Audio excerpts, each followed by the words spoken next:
Hello beautiful soul! Welcome back to my channel. This is Meisha Amno from Japan, Kabayan Pisces. This reading is for you. Tandaan nyo, palaging guide lang tayo ha. Kung hindi naman nangyari o magaganap sa inyo, hindi to energy nyo. Gawin nyo lang itong guide. March 30 to April 5. Maring vice versa, nangyari or mangyari pa lang. Always ko naman sinasabi yon. Sana ay nasa tatandaan nyo na. Tingnan natin na yung energy Pisces. Wow. Ano po?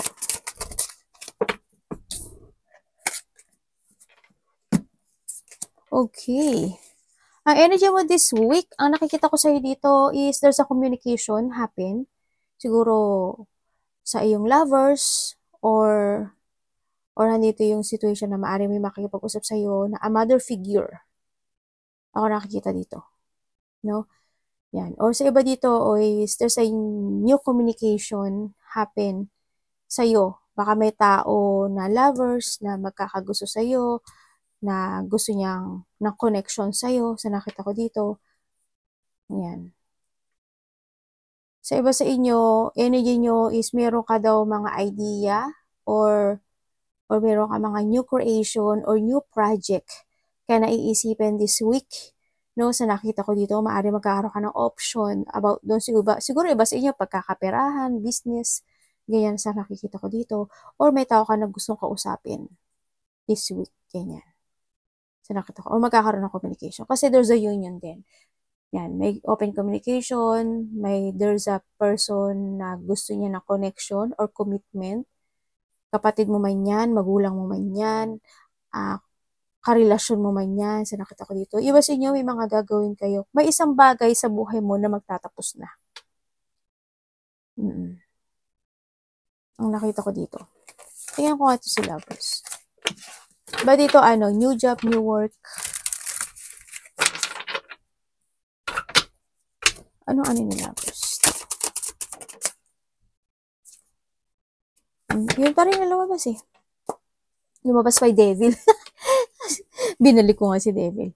Yan. Yun pa rin ang yun pa rin lumabas. Iba sa inyo, andito na kayo sa sitwasyon mo na may isang bagay kayo na pupukusan this time or magko-concentrate kayo doon sa bagay na yun. Ganon. Siguro nga handito yung pag-uusap Baka handito yung pag-uusap or may mga isipin ka na gusto mong magkaroon ng connection dito sa tao na to. Yan. Connection sa kanya, sa nanay ko, sa kapatid ko. Yun nakikita ko dito. Sa lovers ko. Sa karelasyon. Yun may mga isipin ka or magkakaroon ng connection or pag-uusap sa inyong dalawa. Or someone is magbibigay sa'yo ng advice and support. Yun nakita ko sa iba. Sa iba sa inyo, there's an idea. Siguro new project. O kaya meron na kayong ikakat o aalisin sa buhay nyo this time na hindi, yung mga situation na hindi mag-work sa'yo anymore. Kasi magkakaroon na sa'yo ng new beginning. Sabihin, if you are in emotions mode, diba? Nagiging sadness ka. Siguro yun, ikakat mo na yun, aalisin mo na yun. O kaya yung mga hindi mo masabi, this time, kasabihin mo na. Mga ganon. Yung mga decision making ka na gagawin. No? Pero, kung ano man yung idea na ito or decision making na ito, there's a victory and success ako nakikita sa'yo. Kaya you need to pursue yung bagay na yun. No? Wag kang mag-isip na, ay wag na lang, ay hindi na lang. I-pursue mo kasi magsasucess at magsasucess siya. Tingnan natin ang parating sa'yo. Iba dito may inspire kayo this week.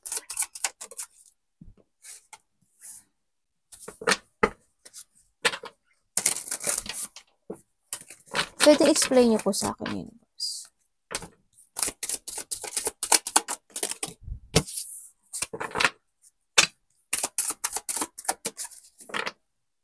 Excuse me, anak. Okay, ang energy mo this week, ang nakikita ko sa'yo ay may mga sitwasyon na nagkaroon ng failure situation. There's a sadness, regret, mga pagsisisi, loneliness, you feeling alone, or ano yung sitwasyon na parang feeling mo nag-iisa ka, may mga bagay o sitwasyon na na-hold ka ng nakaraan, may mga nagkaroon ng disappointment, hindi magandang outcome, nagkakaroon ng self-doubt, or nagkakaroon ng mga may blockage kasi happen into your life sa nakita ko dito. And now, this time, parang You will escape sa isang sitwasyon na it's not working to you anymore this time, and andun na yung pagbabalik ng iyong confident, and you starting to begin a new project or magte-take a risk ka na ngayon this time sa nakikita ko dito, no? Yan. Hindi ko lang alam kung you divided yourself sa ibang tao or if-fix mo siya sa nakita ko dito. Pero nakita ko dito, hindi yung confident mo na aalis ka sa isang bagay o sitwasyon mo na it's not working sa'yo anymore. Siguro when it comes to emotions, ganyan, o kaya when it comes sa mga nararamdaman mo, baka magkaroon ka na ng, are you finding peace or magkakaroon ka na ng acceptance this time, no, sa mga situation na nag-failed in the past. Sa nakikita ko dito, may nakita kong moving home. Hindi ko lang alam kung may nag-move home ba, o may umalis ba, o may naglipat ba, lugar man yan, or you thinking, no, sa nakikita ko dito. Iba sa inyo kasi, alam nyo yung inilalayo nyo yung sarili nyo sa ibang tao, parang ayaw nyo ng tulong or mas gusto nyo yung sarili, hindi nyo confident nyo kasi na kaya nyo yung sarili nyo sa nakita ko dito. Kaya mas pinipili mong umalis o umiwas na lang sa kanila. You want to be alone. Pag-iwas, nakita ko dito. No, dinidivide nyo yung sarili nyo sa iba. Yun nakita ko. Kung hindi pa man, you need, sa nakita ko dito. Kung hindi naman, huwag ka magpa-hold sa nakaraan. O kasi, sa ngayon kasi, ang nakita ko, iba sa inyo, lack of progress, lack of plano, or nagkakaroon ng frustration sa nakita ko. Pero andito kasi si Queen of Wands. Ibig sabihin, ang kailangan ditong solution is to accept the situation dito. No? Kasi there's a hardship happen into your life. So, iba sa inyo, may problema kayo sa money, or may mga sitwasyon na kung meron mga travel, maaring hindi matuloy, ganyan. May returning travel kasi ako nakikita. Yan. Sana hindi ka malack of confidence sa mga gusto mong gawin na pagbabago this time or into your idea. Tingnan natin ang dapat iwasan ni Pisces.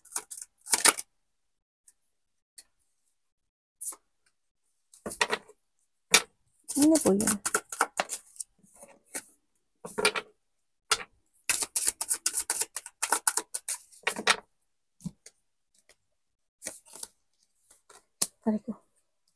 Okay, iwasan mo daw yung isang situation na hindi ka mag-action sa mga bagay o sitwasyon mo na gusto mong gawin.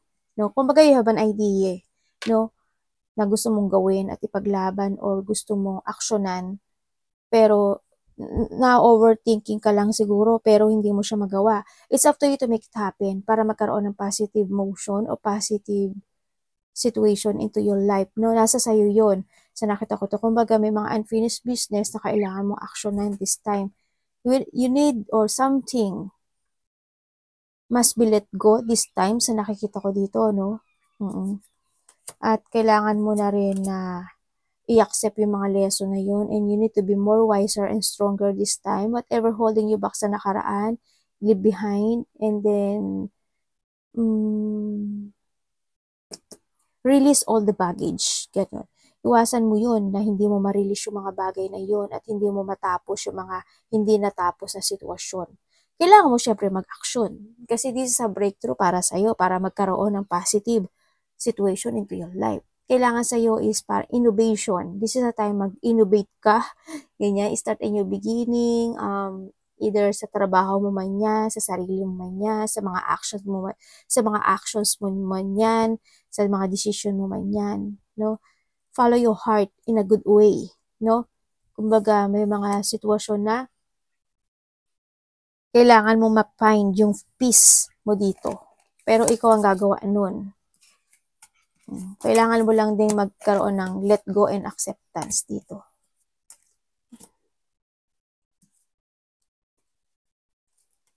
Kasi nandito kasi sa sitwasyon mo na parang naghahanap ka ng tamang direction sa buhay mo. Yes, nagkaroon ng mga deep wound, nagkaroon ng mga rock bottom, nagkaroon ng mga sitwasyon na pagsisisi, nagkaroon ng mga rock bottom, pain, sadness, and now parang andun yung sitwasyon na gusto mo nang matapos yung bagay na yun. Nasa sayo yun kung gusto mo nang matapos yun.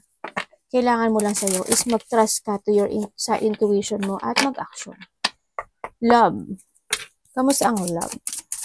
Love is sa lahat. Sarili, kapatid, magulang, kasama sa trabaho, kaibigan.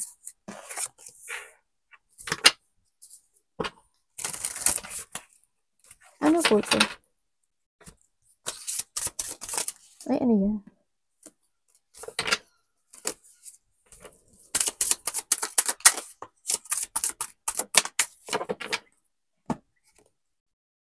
Okay, when it comes to a love, sa nakikita ko sa'yo dito, may mga marireminizing ka daw na past situation, maaring kapatid mo, karelasyon mo, anak mo, kung sino man yan sa buhay mo, yan. May mga iisipin ka o may isip ka every night, ganyan. Andito rin when it comes sa love, maaring nagkaroon ng mga conflict o hindi pagkakasundo sa inyo, no? And then, nahandle yung situation na maaring naghihintay ka ng communication o naghihintay ka na magkaroon ng magandang resulta dito kasi itong bagay na to is hindi mo siya kayang i-let go sa nakikita ko dito. No? Kailangan mo rin kasi dito, hindi ko lang alam kung ikaw or someone na karelasyon mo dito, they put boundaries sa'yo, no? May mga taong galit, may mga taong hindi ka gusto. Actually nga, hindi ko alam kung inggit o galit, pero there's a battle or argument, disagreement, yan na nakikita ko. And you are patiently waiting dun sa bagay na yon na magkaroon ng communication dito or matapos na yung bagay na yon, no? So nakita ko, may mga isipin ka this week when it comes to love. Yun ang mga nakakonect sa'yo sa nakita ko dito. Yan, iba dito nag-aaway, mga magkakapatid, no? O karelasyon, iba dito anak, iba dito karelasyon. Yun ang nakikita ko dito. May mga iisipin ka about this relationship. Ano po mangyayari dito sa relasyon na to? Kasi ang sabi dito, ikaw mag-action.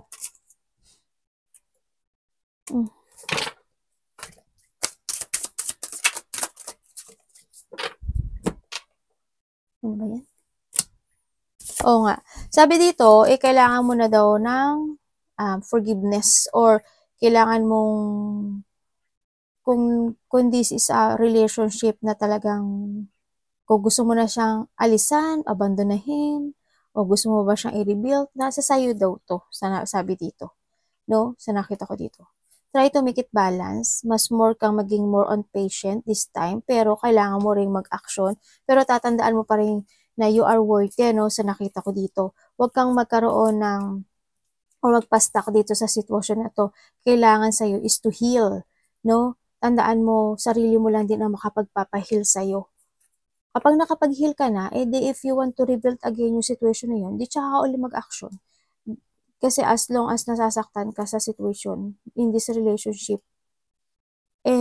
may hirapan kang mabuo yun. Dapat unahin mong buuin yung sarili mo dito.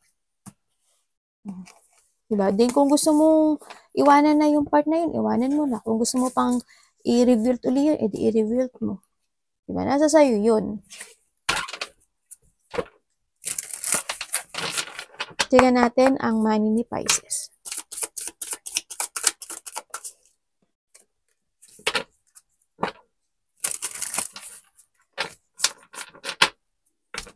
Ano po?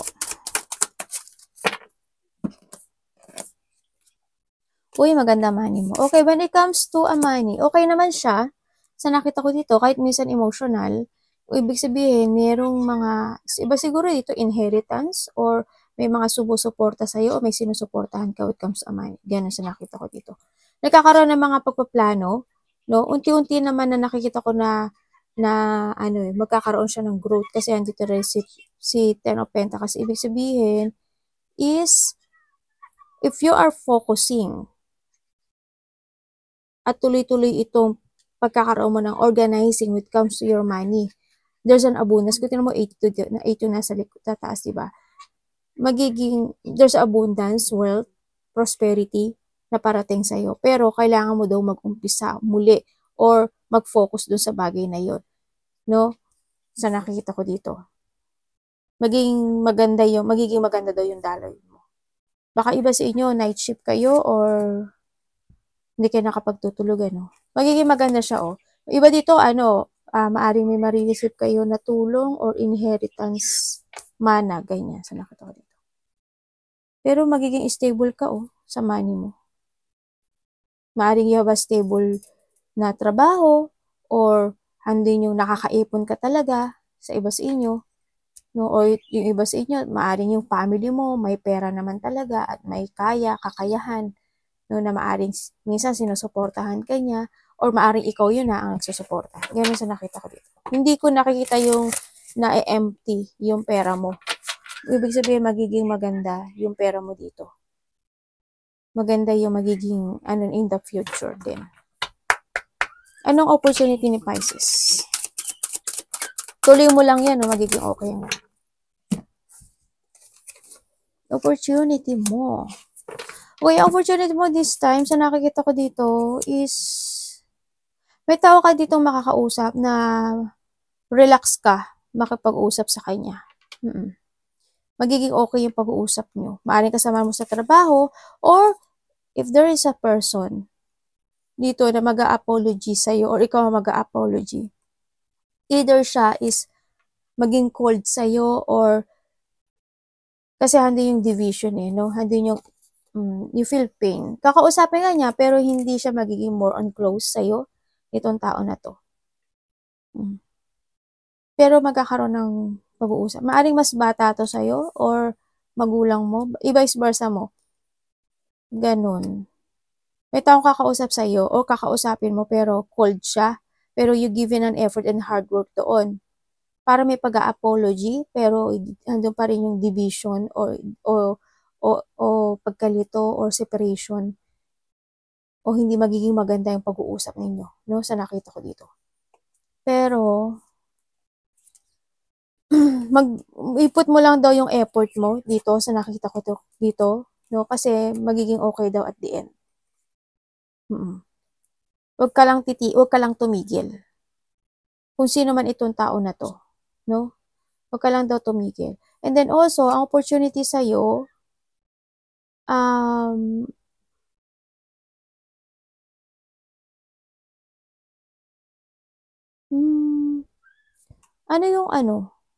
may related ka ba sa, parang mayroong sasakyan?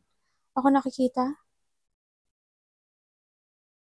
May sasakyan. Hindi ko alam, magpapagawa ka ng sasakyan, bibili ka ng sasakyan, or you thinking, ganyan. Maaring, iba-iba ang sasakyan na may motor, bisikleta, basta may gulong. Ganun, sa nakita ko dito. May tao daw na makakasakit sa'yo, kasi parang may sasabihin siya sa'yo, tapos makakasakit. Maaring there's a conflict, unexpected of low emotion, may disappointment, may sorrow, lungkot, loneliness, depression, unhappiness, hindi pagkakaintindihan, pagkalito, heartache, pain, yan, sinabi ko na lahat.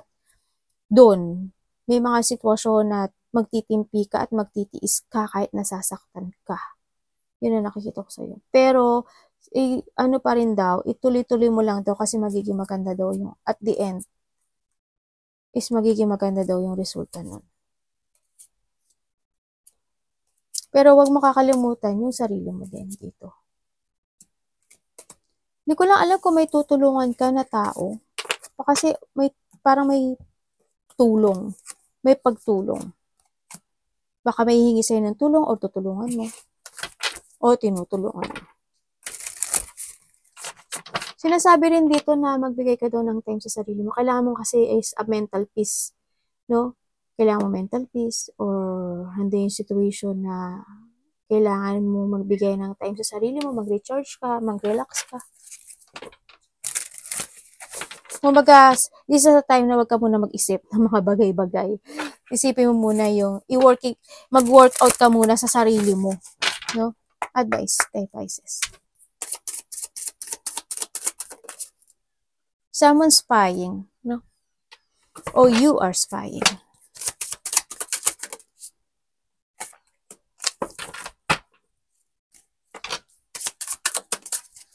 Ang advice sa'yo. Okay. Ang advice sa'yo, tigilan mo na raw to. No, advice sa'yo, huwag kang namang masyadong mag-alala sa mga nangyari in the past, o mga worrying, o anything na na magkakaroon ka ng stress. You need more to focus and take care of yourself. So nakita ko dito, may mga bagay o sitwasyon na kailangan mo nang i-end, dito and try to make it balance yung mga bagay o sitwasyon mo na nagaganap o nangyari sa iyo ngayon this time. Ito na yung time na mag-change ka na ng direction mo dito at mag-focus ka naman ngayon sa sarili mo, no? Kumbaga, sabi ko sa'yo, di ba, wag mo alalahanin yung mga ibang bagay. Unahin mo muna yung sarili mo to rebuild. Kumbaga, di ba, sabi ko sa'yo. Yun na yung sinabi ni Universe, no? Alagaan mo daw yung sarili mo, more trust to your intuition. Yung ba sa inyo may pagka-sensitive, no? Sa nakita ko dito.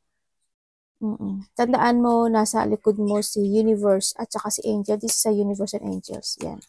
Nasa back mo sila at andun yung pag-aalaga nila sa'yo. Kaya, kung ano man yung mga action mo this time, humingi ka lang sa mga guide mo o sa Universe kasi andyan sila para sa'yo. Kumbaga, iwasan mo na yung ganito ha.